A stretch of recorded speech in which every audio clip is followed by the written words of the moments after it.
نحمده ونصلي على رسوله الكريم اما بعد اعوذ باللہ من الشیطان الرجیم بسم اللہ الرحمن الرحیم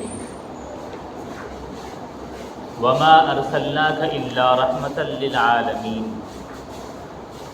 صدق اللہ العظیم۔ اللہ رب العزت کا احسان اور کرم ہے کہ اللہ تعالیٰ نے ہمیں ایمان کی دولت عطا فرمائی۔ اللہ تعالیٰ نے ہمیں اپنے فضل سے جناب محمد الرسول اللہ صلی اللہ علیہ وسلم کی امت میں پیدا فرمایا۔ ماہ سفر المظفر کا آخر چل رہا ہے، ماہ ربیع الاول شروع ہو جائے گا، یعنی وہ مہینہ کہ جس کی نسبت اللہ کے نبی صلی اللہ علیہ وسلم سے ہے۔ آپ کی پیدائش مبارک اور پھر آپ صلی اللہ علیہ وسلم کا دنیا سے پردہ فرما جانا وہ اسی مہینے میں ہے، اس لیے آپ صلی اللہ علیہ وسلم کا ذکر سب سے زیادہ ضروری ہے۔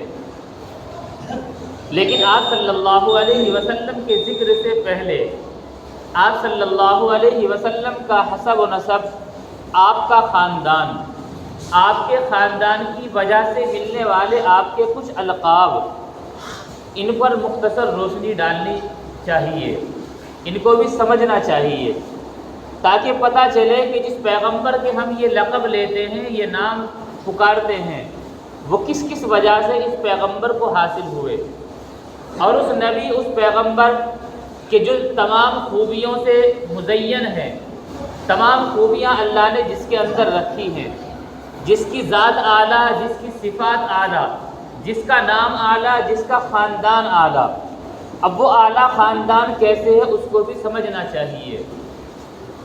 جناب محمد الرسول اللہ صلی اللہ علیہ وسلم کو مکی اور مدنی کہا جاتا ہے۔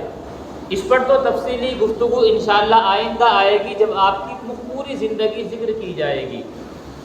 آپ صلی اللہ علیہ وسلم کو مطلبی کہا جاتا ہے، آپ کو ہاشمی کہا جاتا ہے، آپ کو قریشی کہا جاتا ہے۔ یہ القاب کیوں پڑے، خاندان میں کس شخص سے آپ کو یہ لقب ملے، انشاءاللہ ان پر بھی تفصیلی گفتگو کی جائے گی۔ جب ہم اللہ کے نبی صلی اللہ علیہ وسلم کا سلسلہ نسب ذکر کرتے ہیں، اگرچہ پورا نہ کریں، تھوڑا ہی ذکر کریں، ہم ذکر کرتے ہیں کہ محمد بن عبداللہ بن عبد المطلب بن ہاشم بن عبد مناف بن قصی بن کلاب بن مرہ، اس طریقے پر ہم آگے تک آپ صلی اللہ علیہ وسلم کا سلسلہ نسب ذکر کرتے جاتے ہیں۔ اسی سلسلہ نسب میں یہ سلسلہ آگے چلنے کے بعد حضرت اسماعیل علیہ السلام کے واسطے سے حضرت ابراہیم علیہ السلام تک پہنچ جاتا ہے۔ اس کو یہیں سے سمجھنا چاہیے کہ حضرت ابراہیم علیہ السلام کے یہاں دو بیٹے ہوئے، دو بیویوں سے، تیسری بیوی سے جو 6 اولاد ہوئی وہ الگ ہے، لیکن حضرت سارہ سے حضرت اسحاق علیہ السلام اور حضرت ہاجرہ سے حضرت اسماعیل علیہ السلام پیدا ہوئے۔ حضرت اسحاق علیہ السلام کے یہاں بیٹے ہوئے حضرت یعقوب علیہ السلام۔ حضرت یعقوب کا دوسرا نام عبرانی زبان میں اسرائیل ہے۔ حضرت اسحاق اور حضرت یعقوب سے جو نسل چلی وہ بنی اسرائیل کہلاتی ہے، اور حضرت اسماعیل علیہ السلام سے جو نسل چلی وہ بنو اسماعیل کہلاتی ہے۔ بنی اسرائیل، ان میں آگے چلنے کے بعد تقریباً 33,000 نبی، جو مستند روایات سے ثابت ہے، اتنے نبی آئے، اور ایک وقت میں کئی نبی۔ مشہور نبی حضرت موسیٰ، حضرت عیسیٰ، حضرت عزیر، حضرت داؤد، حضرت سلیمان، حضرت یسع، حضرت ذوالکفل، یہ تمام انبیاء علیہ السلام بنی اسرائیل میں آئے۔ لیکن بنو اسماعیل میں حضرت اسماعیل علیہ السلام کے بعد حضرت ابراہیم اور حضرت اسماعیل کا پیغام تو چلا ہوا آ رہا تھا، لیکن ان کی نسل میں کوئی نبی نہیں آئے۔ آخر میں صرف جناب محمد الرسول اللہ صلی اللہ علیہ وسلم بنو اسماعیل میں تشریف لائے۔ بنی اسماعیل میں جب حضرت ابراہیم علیہ السلام حضرت اسماعیل علیہ السلام کو اس بے آب و گیا جگہ میں چھوڑ کر چلے گئے۔ پھر یہاں پر قبیلہ بنو جرہم آباد ہوا۔ کچھ آگے چلنے کے بعد بنو خزاعہ بھی یہاں آباد ہوئے۔ حضرت اسماعیل علیہ السلام کی شادی ان میں سے ایک قبیلے ان خاندانوں میں سے ایک خاندان بنو جرہم کے ایک شخص کی بیٹی سے ہوئی۔ پھر انہی سے یہ نسل چلی اور بڑھی، اور یہ خاندان اس قدر بڑھتا گیا کہ ادھر یمن، اردن، شمال، ان تمام تک یہ خاندان بڑھتا ہوا چلا گیا۔ ان خاندان کے بڑھتے بڑھتے آپ صلی اللہ علیہ وسلم کے اسی سلسلہ نسب میں ایک شخص کا نام آتا ہے فہر بن مالک۔ فہر بن مالک آپ صلی اللہ علیہ وسلم کے خاندان میں وہ شخص ہیں، جب یہ خاندان بڑھتے بڑھتے بہت دور دراز تک پھیل گیا، ان کی آبادی بہت زیادہ ہو گئی، تو آگے چلنے کے بعد ان میں آپس میں لڑائیاں ہونی شروع ہوئی، اور ذرا ذرا سی بات کو لے کر لڑائیاں ہوتی جانے لگی۔ لیکن فہر بن مالک وہ شخص ہیں جنہوں نے تمام قبیلوں کو ایک جگہ جمع کیا۔ چونکہ قبیلوں کو جمع کرنے کے بعد انہیں متحد اور متفق کیا کہ کسی بھی طریقے پر ان کی آپسی لڑائی ختم ہو۔ انہوں نے یہ بڑا کارنامہ انجام دیا، اس وجہ سے لوگوں نے انہیں لقب دیا قریش، کیونکہ قریش کے معنی آتے ہیں جمع کرنے کے۔ انہوں نے مختلف خاندان جو لڑائی کی وجہ سے بکھر گئے تھے ان سب کو ایک جگہ جمع کیا، اس لیے انہیں قریش کا لقب دیا گیا۔ اسی لقب کی طرف نسبت کرتے ہوئے آپ صلی اللہ علیہ وسلم کو قریشی کہا گیا، چونکہ اس لفظ فہر بن مالک جنہیں قریش کا لقب دیا گیا، ان کی نسل آگے تک جب چلتی گئی انہیں وہ اعزاز حاصل رہا کہ یہ اس شخص کی نسل ہے جنہوں نے بڑا کارنامہ یہ انجام دیا تھا کہ سب کو آپس میں اختلاف ہونے کے باوجود ایک جگہ جمع کرنے پر پوری محنت اور کوشش کی۔ دوسرا بڑا کارنامہ انہوں نے انجام یہ دیا، بلکہ انہیں اعزاز میں ملا کہ جب انہوں نے تمام خاندانوں کو متفق کیا، آپسی رنجشوں کو ختم کروایا، تو کعبہ جو پورے عرب کے لیے باعث فخر تھا، انہی فہر بن مالک کو کعبے کا متولی بنا دیا گیا کہ جب آپ نے سب کو ایک جگہ جمع کیا، یہ تمام خاندان اعزاز میں آپ کو یہ چیز دیتے ہیں کہ اس کعبے کے متولی آپ رہیں گے، کعبے کے تمام کام جو بھی امور انجام پائیں گے جیسے آپ کریں گے اس طریقے پر اس کا نظام چلے گا۔ جب یہ کعبے کے متولی بنے، انہوں نے بڑا کارنامہ یہ انجام دیا جو اب تک نہیں دیا گیا تھا۔ انہوں نے تمام خاندانوں کے اوپر ایک بہت مختصر سی رقم رکھی کہ سال بھر میں یہ رقم تمام خاندانوں کو دینی ہے۔ جب سال بھر میں حج سے پہلے یہ رقم جمع ہو جائے تو اس رقم کے ذریعے سے مکہ المکرمہ اور مینا کے اندر حاجی جب 5 دن مینا میں ٹھہریں گے اور باقی دن مکے میں ٹھہریں گے تو ان کے کھانے پینے کا انتظام اسی رقم سے کیا جائے گا، تاکہ اس قریشی خاندان کا یہ شرف اور بھی زیادہ بڑھ جائے کہ انہوں نے کعبے کا انتظام اچھا کیا، اور اتنا اچھا انتظام کیا کہ حج کے موقع پر آنے والے مسافروں کو کوئی پریشانی نہیں اٹھانی پڑتی، سارا کھانا خرچ حج کے دنوں میں مکہ اور مینا کا یہ قریشی خاندان اٹھائے گا۔ یہ بڑے کارنامے انجام دینے کی وجہ سے پورے عرب ہی نہیں بلکہ جہاں جہاں سے لوگ عرب سے جڑے ہوئے لوگ بھی جہاں جگہ آباد تھے، وہ لوگ بھی عزت کی وجہ اس خاندان کو سب سے زیادہ عزت دینے لگے، چونکہ انہوں نے جو تمام عرب اگرچہ ابھی تو مسلمان ہونے کا کوئی نام و نشان بھی نہیں تھا، ان کے لیے یہ کعبہ سب سے زیادہ قابل احترام تھا، اور انہیں یہ سب سے زیادہ سکون یہاں آ کر یہ ملے کہ جب وہ قابل احترام جگہ پر آئیں تو سارے انتظامات ہوں اور ان کے کھانے پینے کا مکمل انتظام جو کہ یہ قریشی خاندان کیا کرتا تھا انہی کی جانب سے ہو۔ بہرحال وہ قریشی لقب فہر بن مالک کو ملا کیونکہ انہوں نے بڑا کارنامہ انجام دیا اور اس کے ساتھ یہ 2 کارنامے انجام دیے۔ پھر انہی فہر بن مالک کی اولاد میں آگے چلنے کے بعد قصی بن کلاب ہوئے، انہوں نے اور بھی زیادہ شہرت حاصل کی، انہوں نے بھی بڑے بڑے کارنامے انجام دیے۔ ان بڑے کارناموں میں ایک بڑا کارنامہ انجام یہ دیا کہ جتنے خاندان یہاں پر آ کر آباد ہو گئے تھے، اب کعبے کا نظم انتظام ہے، اور کعبے کے آس پاس بلکہ دور دراز تک بسے ہوئے تمام قبیلوں کا انتظام ہے۔ اب ان کے بارے میں کہاں بیٹھ کر بات چیت کی جائے؟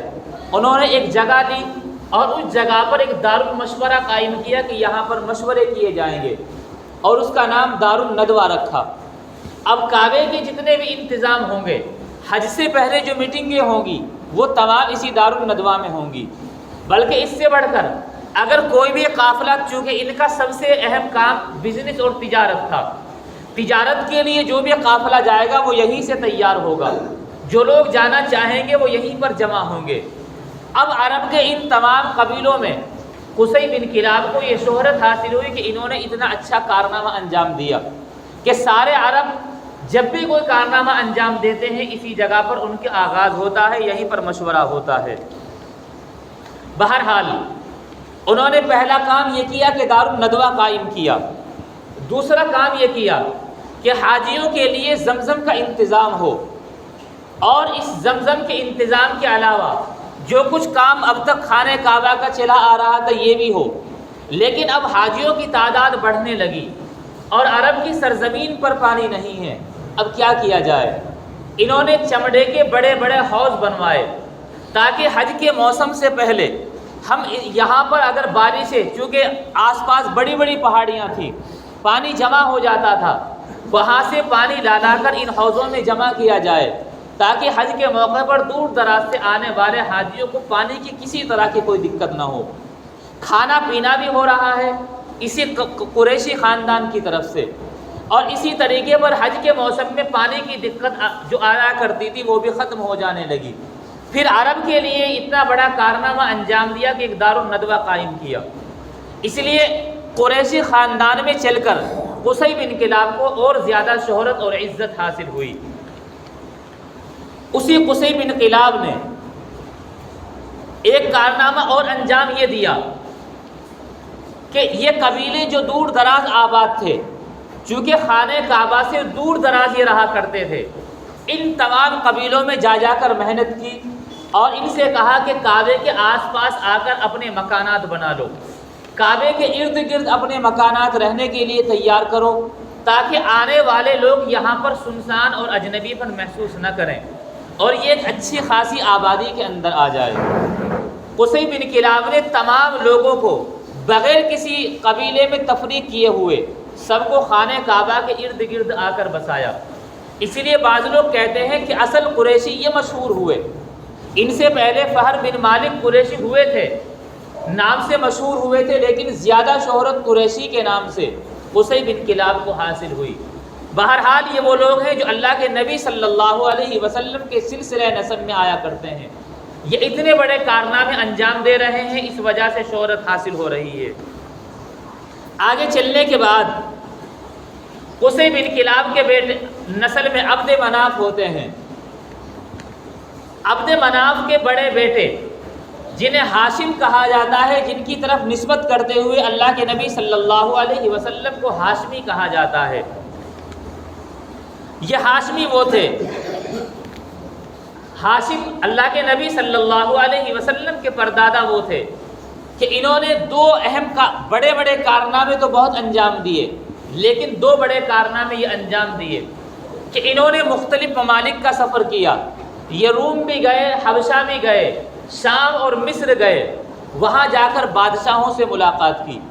ان بادشاہوں سے ملاقات کرنے کے بعد ان سے یہ فرمان لکھوائے کہ قریشی خاندان سے جو بھی قافلہ آپ کے ملک کے اندر تجارت کے لیے آئے، چونکہ ان کا کام اور پیشہ تجارت تھا، آپ ان سے ٹیکس نہیں لوگے۔ اب ظاہر سی بات ہے اور انہیں امان دو گے۔ اب قریش کا یہ خاندان جو بہت زیادہ پھیل چکا تھا، کسی بھی ملک میں بغیر روک ٹوک کے اپنا بزنس اور اپنی تجارت کیا کرتا تھا، اور عرب کے دوسرے قبیلے جو جہاں جہاں پر آباد تھے ان میں چاہے دوسری برائیاں آ گئی ہوں، لیکن انہوں نے یہ محنت کی، جا کر یہ کہا کہ عرب کے جو ایک قبیلہ دوسرے کے یہاں تجارت کے لیے آئے اور وہ عربی ہو تو اس کی حفاظت ہر ایک قبیلے کی ذمہ داری ہے۔ چنانچہ یہ فرمان لکھوانے اور یہ پیغام جاری کرنے کے بعد اہل عرب پوری دنیا کے اندر امن و امان سے رہنے لگے۔ جب یہ اس وقت کے بڑے بڑے ملک انہیں عزت دینے لگے، ان پر سے ٹیکس ہٹا لیے گئے، تو دنیا کی دوسری سلطنتوں اور حکومتوں میں یہ بات جا چکی کہ عرب کے لوگ اتنے قابل احترام ہیں کہ یہ والے ملک بھی ان سے ٹیکس نہیں لیا کرتے۔ اس طریقے پر اللہ کے نبی صلی اللہ علیہ وسلم کا یہ خاندان اس طریقے پر پوری دنیا کے اندر قابل عظمت اور قابل عزت ہوتا چلا آیا۔ بہرحال پھر انہی ہاشم کے یہاں 6 بیٹے پہ اللہ تعالیٰ نے بنو ہاشم کے یہاں ایک بیٹا دیا جس کا نام انہوں نے شیبہ رکھا، لیکن ایک واقعے کی وجہ سے ان کا نام عبد المطلب پڑا اور عبد المطلب کے نام سے ہی یہ مشہور ہوئے۔ اور یہ عبد المطلب وہ ہے جو اللہ کے نبی صلی اللہ علیہ وسلم کے دادا ہیں۔ اور پھر عبد المطلب کے یہاں سب سے پہلے ایک بیٹا پیدا ہوا جس کا نام حارث رکھا۔ عبد المطلب نے بھی اسی طریقے پر بڑے بڑے کارنامے انجام دیے۔ سب سے بڑا کارنامہ انجام یہ دیا کہ جب یہاں پر بہت سارے قبیلے خاص طور پر بنی جرہم اور بنو خزاعہ آباد تھے، ان میں آپس میں لڑائی ہوئی۔ لڑائی ہونے کے بعد بنو جرہم کے اوپر بنو خزاعہ غالب آ گئے۔ پھر یہ لوگ جب یہاں سے جانے لگے تو ان کے کچھ لوگوں نے اب تک کی جو نشانیاں جو علامتیں اور بھی رکھی ہوئی تھی وہ تمام چیزیں اٹھا کر زمزم کے کنویں میں ڈال دی۔ اوپر سے کوڑا کرکٹ اور مٹی ڈال کر زمزم کے کنویں کو بالکل سپاٹ کر دیا، جو پتہ نہیں چلتا تھا کہ زمزم کا کنواں کہاں ہے۔ اللہ کے نبی صلی اللہ علیہ وسلم کے دادا خواجہ عبد المطلب انہوں نے سب سے پہلے بڑی کوشش کی، تمام تر نشانات علامتیں تلاش کی۔ بڑی محنت کے بعد پتہ چلا کہ زمزم کا کنواں یہاں تھا۔ اب اسی زمزم کے کنویں کی کھدائی کا کام شروع کیا، لیکن کام یہ تھا کہ اللہ کے نبی صلی اللہ علیہ وسلم کے یہ دادا ہی خود کرنا چاہتے تھے۔ آپ نے اس کھدائی کا کام شروع کیا، لیکن اس وقت آپ کے یہاں صرف ایک بیٹے حارث تھے۔ اب آپ زمزم کے کنویں کی کھدائی کر رہے ہیں، لیکن ساتھ دینے والا ایک ہی بیٹا ہے جو ابھی اتنی زیادہ عمر والا بھی نہیں ہے۔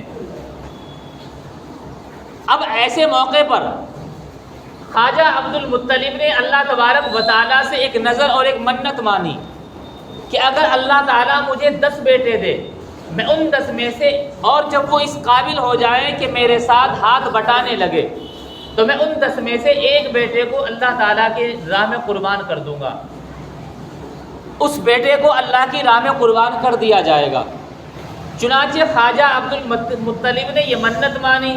ادھر زمزم کے کنویں کی صفائی کا کام پورا ہو گیا، اور خواجہ عبد المطلب یہ تمام کام کعبے کے اور ادھر زمزم کے بحسن و خوبی انجام دے رہے تھے۔ اللہ تعالیٰ نے 10 بیٹے دیے۔ 10 کے 10 بیٹے جب اس قابل ہو گئے کہ آپ کا ہاتھ بٹانے لگے، اب وہ نظر اور منت پورا کرنے کا موقع آ گیا۔ اب کون سے بیٹے کی قربانی دی جائے؟ خواجہ عبد المطلب نے قرعہ ڈالا، 10 کے 10 بیٹوں کے نام کی پرچیاں لکھی اور وہ پرچیاں ڈالی کہ جس بیٹے کا نام آ جائے گا اس بیٹے کو راہ خدا میں قربان کر دیا جائے گا۔ چنانچہ یہ پرچی ڈالی گئی، قرعے میں نام اللہ کے نبی صلی اللہ علیہ وسلم کے والد محترم خواجہ عبداللہ کا نام نکلا۔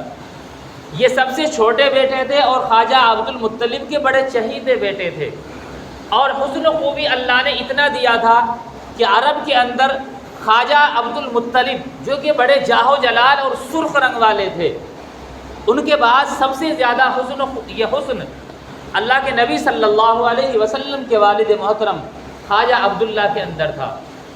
جیسے خواجہ عبداللہ کے نام کا قرعہ نکلا تو یہ غور کیا گیا کہ کیا کیا جائے۔ مشورہ ہوا کہ دوبارہ قرعہ ڈالا جائے۔ 3 مرتبہ قرعہ ڈالا گیا، لیکن اللہ کے نبی صلی اللہ علیہ وسلم کے والد محترم خواجہ عبداللہ کا ہی نام نکل کر آیا۔ اب قربانی تو پیش کرنی پڑے گی، لیکن اس وقت کے کچھ لوگوں نے یہ مشورہ دیا کہ دیکھو سنت ابراہیمی میں حضرت اسماعیل کے بعد کسی کی قربانی اب تک نہیں ہوئی، اور حضرت اسماعیل کی جب قربانی کا موقع آیا اللہ نے ان کی بھی قربانی نہیں لی تھی، ان کی قربانی میں فدیہ دیا گیا تھا۔ آپ فدیے کی شکل تلاش کیجئے۔